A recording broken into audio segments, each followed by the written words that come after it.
Inaasahang mas marami pang kabataan sa Cagayan ang mabibigyan ng dekalidad na edukasyon. Ito ay dahil sa pagtatayo ng mga bagong gusali ng dalawang campus ng Cagayan Science High School.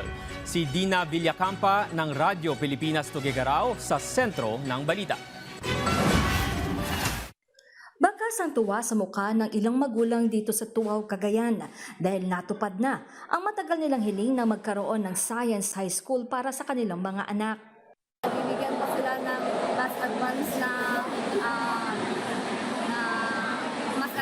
yung kanilang curriculum na kung saan makukuha talaga ang kanilang kakayahan at ang kanilang mga pag-isip.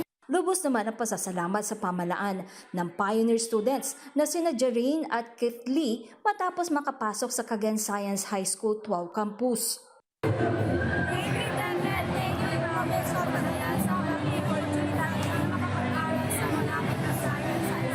Ang kasiyahan na yan ng mga magulang at mga estudyante, tiyak na hindi na mapapawi dahil aprobado na ng Department of Education ang pondo sa pagpapatayo ng 3 palapag na school building para sa Cagayan Science High School Tuaw Campus. Bibigyan din ng DepEd ng bagong school building ang isa pang bagong Science High School sa Camalaniugan Campus.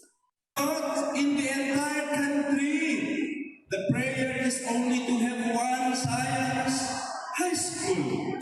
O ngayon lang ang may dalawa na Science High School sa buong bansa. Kaya natin ito!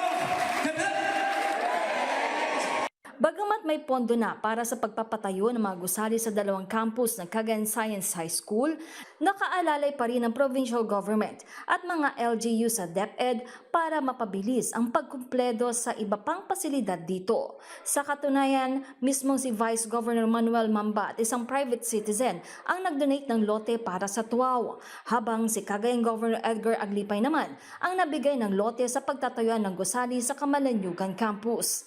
Ang mga ganitong programa at proyekto ay katuparan ng mga pangarap ni Pangulong Ferdinand R. Marcos Jr. na magkaroon ng dekalidad na edukasyon ang mga Pilipino. Mula rito sa Cagayan para sa Integrated State Media, Dina Villacampa ng Radyo Pilipinas, Radyo Publiko.